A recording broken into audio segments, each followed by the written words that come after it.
Hey everyone, welcome to episode 2 of the as yet unnamed Brampton Board of Trade podcast. I'm still Jaipaul. I'm still the CEO here at the Brampton Board of Trade. I'm still Vijay. I'm the Manager of Policy and Government Relations here at the Brampton Board of Trade. And thank you for tuning in once again. We had some great response to our first episode. Yeah. We're hoping to build on that. So thanks for choosing to spend a little more time with us. Yeah, and thanks for some of the name recommendations as well. Yeah, for the podcast. we got some good ones. On the last podcast, we asked for people to help us provide us with some name ideas. And I've got a couple here. Maybe we'll put them onto a vote after. Yeah, let's do it. Yeah. But some of the ones that we got that we like, just in case it inspires some more ideas from people. Yeah. We got B-Boys, which I thought was kind of good. All right. Sing and Sing. Oh, wow. Yeah. Wow. Yeah, That's our law firm. I was going to say an accounting firm, but either way, our moms would be proud. Yes. Brampton Beat. Okay. All right, I like that. Brampton Trade Chat. Okay. Trade Talks. Trade Talks has come up a few times. Yeah. And that Trade Talks has some history here at the Brampton Board of Yeah. Trade as well. It used to be our old newspaper publication. There you go. But my personal favorite, I don't know if legal is going to clear it for us or not, is the Never Board of Trade, which I like that one. I like that one a lot. you always want to go with the puns. Yes. Never Board of Trade. So what we'll do is maybe we'll select a few of the ones that seem to make the most sense. Yeah. And what we'll do is we'll put them on maybe a little survey link or something like that out there, and hopefully by the time we get to our third episode, this podcast has a name. Has a name. Well, thank you for suggesting all of those. Those are fantastic. Yeah. So great. So anyway, we're recording now. It's the 20th of March. So it's kind of an interesting day. We are on the cusp, we believe, of a federal election call. Yeah.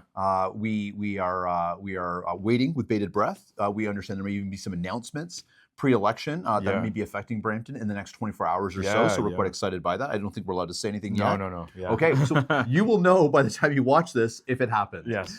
But as part of this, we are starting to think about our federal election strategy. Yeah. As we shared in the last podcast, we did do the debates at the provincial election, which turned into something a little bit different than debates. But let's call it candidate engagement. Yes. And we're getting ready to do that again for the federal ones. And I know we've started to develop some of our policy positions. Yeah. In fact, you're going to be talking about those in a more formal setting a little bit later today, which is among the reasons why Vijay and I are a little bit more dressed up this time. No, we dressed up for the podcast. There you go. There you go. For you. We dressed up for you. But how about you share a little bit about what it is that we're thinking about as being the priorities for the federal election and what we want to talk to candidates about? Yeah, so I mean, we all got that notification from whatever news we're following about Prime Minister Carney potentially dissolving Parliament on Sunday and entering a writ period. But in terms of our advocacy priorities at the federal level, it's kind of interesting because I think there are a lot of priorities that are coming up that seem to touch on each level of government. And I think something that has come up time and time again is the need for housing and affordable housing. When we say affordable housing that young people who are looking to start families, they can call Brampton home. They don't have to necessarily leave Brampton or the GTA to find a home for them to live, because ultimately they're still commuting into the GTA for work and for recreation, all of that. That's leading to, of course, a congestion crisis as well. So affordable housing, I think, is one of the big priorities, and seeing a continuation of some of the policies, and there are some improvements as well that we can get into at some point. But housing is a big priority. And just on that topic, if I may, just for those who are watching, to know that that's just not a topic that we're sort of picking because it is a relevant topic, for sure, but has specific relevancy to Brampton. One of the things that we do, and I think we should probably share a little bit more about behind the scenes, maybe on a future podcast, is we do a lot of surveying of our members, including a giant business confidence index survey that we do every fall, which gives our members the opportunity to really weigh in and tell us what their priorities are.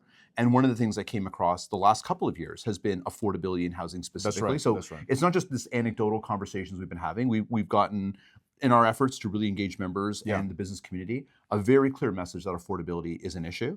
And then since our last podcast, you actually hosted a really cool event here in downtown Brampton for our members and for the community in collaboration with some other community partners. Why don't you talk a little bit about that? Yeah, moving the needle. On March 5th, we collaborated with Civic Action, and we hosted a panel, which included yourself and a few other really important change makers in the space.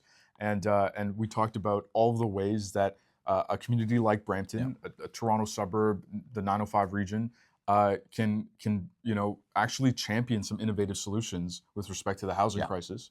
And we can do some advocacy.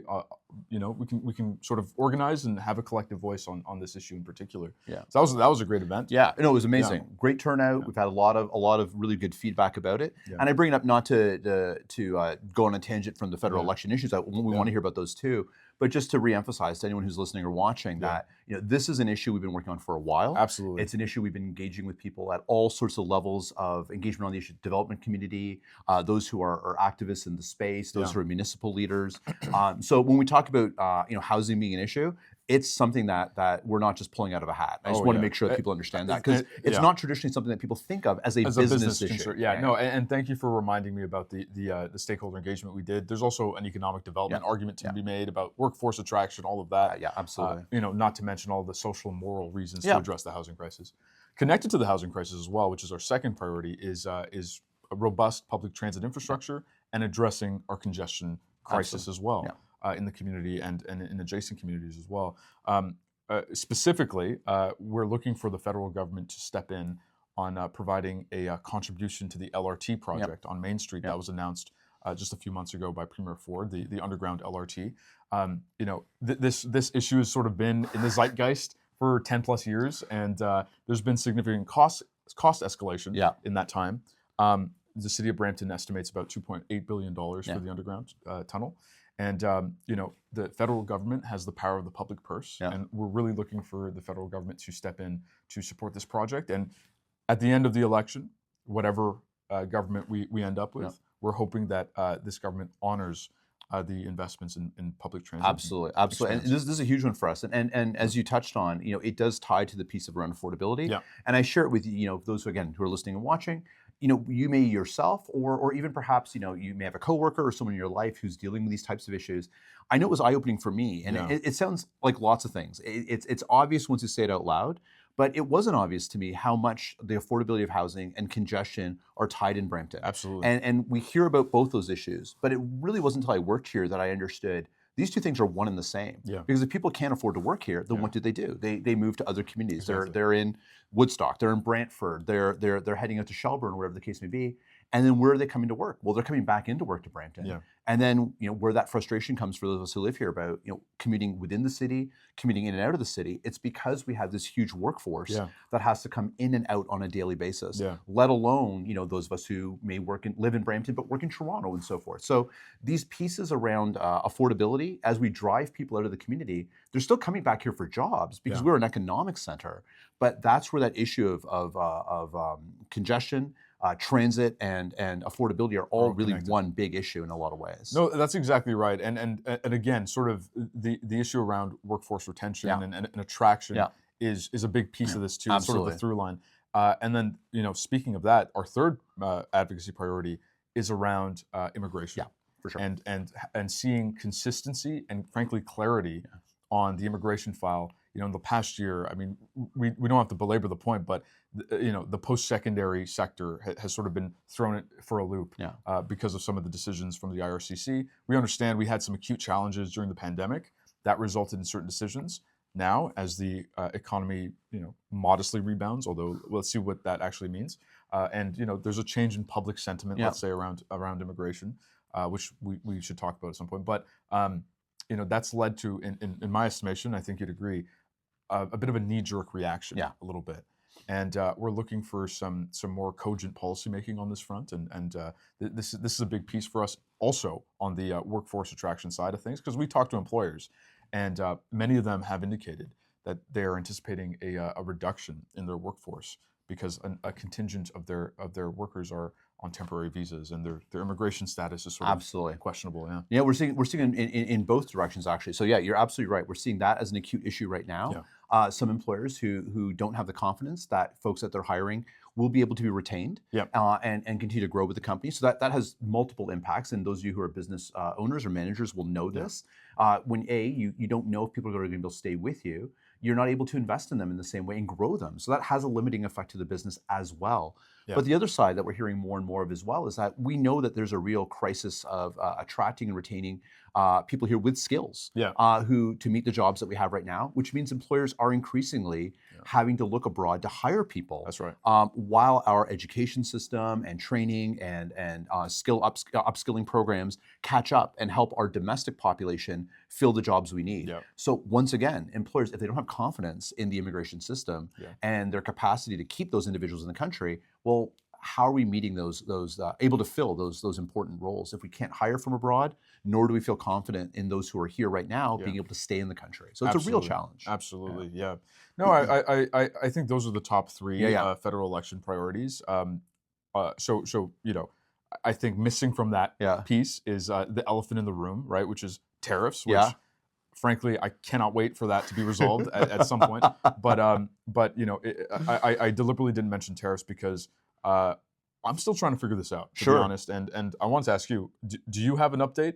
I kind of do. Yeah. So first off, I think you're kind of right. So it's kind of the elephant in the room, and we kind of almost don't have to mention it because it's just kind of like and tariffs is like the add-on to every conversation for every board of trade or business organization anywhere right now. It's assumed we're talking about tariffs in the same way that's assumed that you just breathe oxygen at this point in time, right? until told otherwise. You know what? We do, but we don't. Like unfortunately, we're very much still in a wait and see position. We know, again, we're on the 20th of March, so we're still a little over or just under rather 2 weeks away from knowing if the U.S. administration is going to follow through on their threats of tariffs on the 2nd of April. In the meantime, we are hearing positive things from various levels of government. Seems like people are coming to negotiating tables. It seems as though that this is a conversation that's starting to involve bureaucrats, not just politicians, which is great because that's, all due respect to those of our friends who are elected officials. When staff gets to the table, that's when work starts to get done and things get to get hammered out. And I'm really happy to hear that, excuse me, among one of the recommendations that we are really strongly in support of, and that is to say, agreements must be honored. But if we're not comfortable with the agreements, which is the position of the U.S. government, then let's reopen the agreements and start a renegotiation as opposed to disregarding them. Absolutely. And acting in a manner, as you described with immigration. We want consistency, we want clarity. Yeah, absolutely. And when we don't have that, it's really hard for business. So happy to see this is starting to happen. Absolutely. And I'm glad you mentioned that because if President Trump wants to have bilateral relationships with Canada and Mexico separately, by all means, we're certainly open to that. Just it's kind of ironic. This Trump 1.0 that President Trump was the one who negotiated CUSMA in its current form, and it was unchanged during the Biden years. But ultimately, if that's the solution, then so be it. But consistency, clarity, and I mean, while about 75% of our trade or so is with the U.S. The priority clearly is to stabilize that trade relationship. I am encouraged to see, there seems to be some consensus, at least with some of the major party leaders, around the need to get rid of interprovincial trade barriers, to diversify markets, right, to build industrial capacity. So let's not forget that even if the tariff situation does kind of settle itself out, let's remember some of the lessons here. No, absolutely. And I do think, if we have strong leadership and we make good decisions and perhaps even some tough decisions in the short term, we may be looking back on this period in a few years in a really positive light in that it was the catalyst, the impetus for some changes that quite frankly were long overdue. The removal of interprovincial trade barriers is something that boards of trades, including this one, have been advocating for years. These are not new ideas. They've just been ideas that have not been priorities, and they have not had the political capital to get moved to the fore when the status quo was so comfortable for us. But it's worth remembering that some of these things that we want to look at as pivots, diversification, for instance, of other markets, that's a really hot topic for a place like Brampton in particular, when we have so many newcomers, diaspora communities, people who have businesses back home, and some of those trade routes and relationships already in place. Nevertheless, these are generational investments that need to happen. You can't just open up an automotive parts factory and have it up and running, overnight. You can't just open up, all the regulatory red tape that's necessary and untangle it in a moment. So, it's a two-track process really here. We need to make these investments. We need to look at diversification. We need to look at ways of making our supply chains more resilient. But we also need to figure out this relationship with the U.S. because until that other piece is solved, we still need the U.S. as a partner ongoing. Absolutely. And one of the things, if I may share, it's been really interesting to hear is, an observation for me, and there's lots of them. And I think we've done a pretty good job of trying to communicate what we're doing. So if those of you who don't already, subscribe to our advocate newsletter or visit our website and go to the blogs page. Vijay and I post there regularly what we've been hearing, what we've been seeing, and among there have been the results of some of the trade surveys that we've been doing with our members. And one of the things we're hearing though is, there's a real buy Canadian, support Canadian movement. That's right. We ourselves have a buy, a Build in Brampton campaign that we're doing to support local business. But what's been interesting, as you understand how these trade relationships work, coming back to how sophisticated and interrelated they are, even those efforts to support Canadian are really, really difficult. Because in as much as I myself as a business may choose to buy from a Canadian supplier, and that Canadian supplier may in turn choose to buy from a Canadian supplier, at some point, that Canadian supplier may be reliant on the US as a customer. That's how integrated we are, Unbelievable. So I'm having all these great conversations with our businesses, and they're like, we're doing everything we can. But my supplier, who happens to be just down the road, if they don't have access to the US market, my supplier may go under. And therefore, despite my best desire to have a Canadian supply chain, I may not be able to do so. Or even if I would want to do so, it's just not affordable. So there's a lot of work that still needs to be done, and a lot of work from government to help support, the building up of these industries. So I share it not to end on a down note on this part, but just to share, it's really unpacking layer after layer here. And every layer we pull back, we realize you just keep coming back to the same conclusion. We need to find a way to make these relationships work. We cannot walk away from them easily. And that's what I really appreciate about the Built in Brampton campaign is that there are a number of US companies on that list. And the rationale for us is, well, it doesn't matter where you're from, if you're investing in Brampton and you're creating jobs in Brampton, that's a Brampton company. Absolutely, absolutely. No, that's what we want. You're exactly right. You nailed it there. Ultimately, we want to support those who are investing in our community, regardless of where the company of origin is. Ideally, we want to see more Canadian company growth, but fundamentally, what we want is Brampton jobs. And that's an important piece of it as well. Absolutely, absolutely. Well, okay, that's so. I was going to say, I didn't cut you off there. Yeah, no, go ahead. I was going to say, so it's been an interesting week. So we're heading into the federal election piece. As I said, the tariffs continue to sort of just be in the ether, and we'll continue to have updates as we go. But one thing that seems to be entering a new phase is the provincial government here in Ontario. Absolutely. So yesterday they had the swearing in of the new cabinet, and we're basically ready to get started again. We've got a legislative calendar. We know who the ministerial appointments are. Any thoughts, any perspective on that? I just want to say I'm glad that the provincial election is done. It was a bit of an odd circumstance, and engaging some of the local candidates, as you alluded to earlier. It was a bit of a challenge, just given how unusual the circumstances were. But I'm glad that there's consistency now, at least for the next 4 years. And I'm very encouraged to see that a number of the Brampton Provincial Caucus, those who held ministerial portfolios, are still retaining ministerial portfolios today. And that's really encouraging to see. And we're happy that this government understands the importance of the Brampton voice in caucus. Absolutely. These the appointments, when they're made, are reflections of the subject matter expertise and the capacity of those who hold those offices to be effective in those roles. But they are also oftentimes reflections of the importance of the communities in which those individuals reside.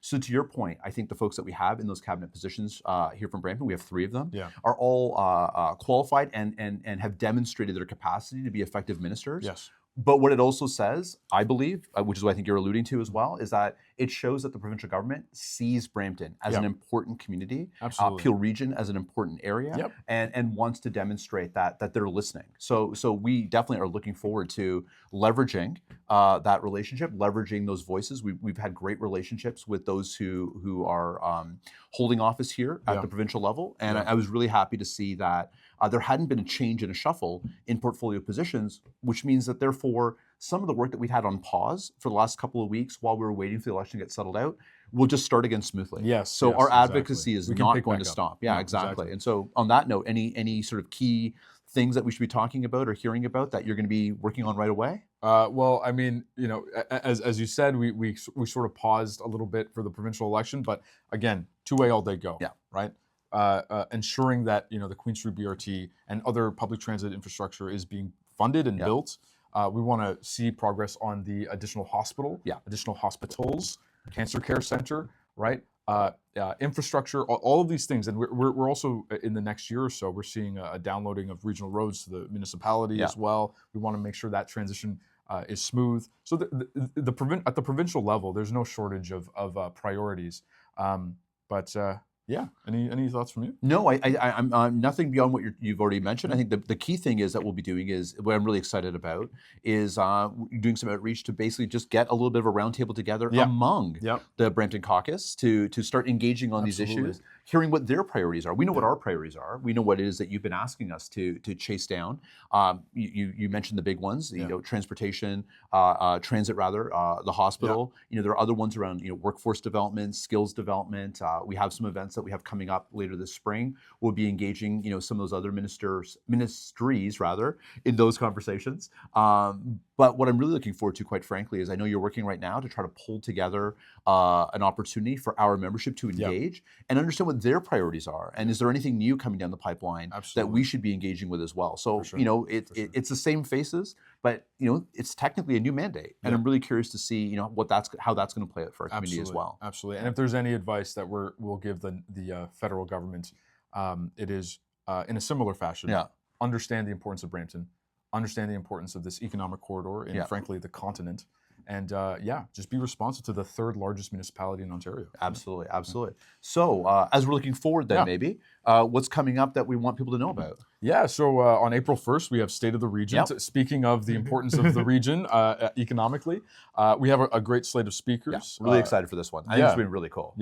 Daniel Tish from the OCC is doing a presentation. They just did their annual Ontario Economic Report, which is they really go across the province, understand not just business confidence, where the growth opportunities are.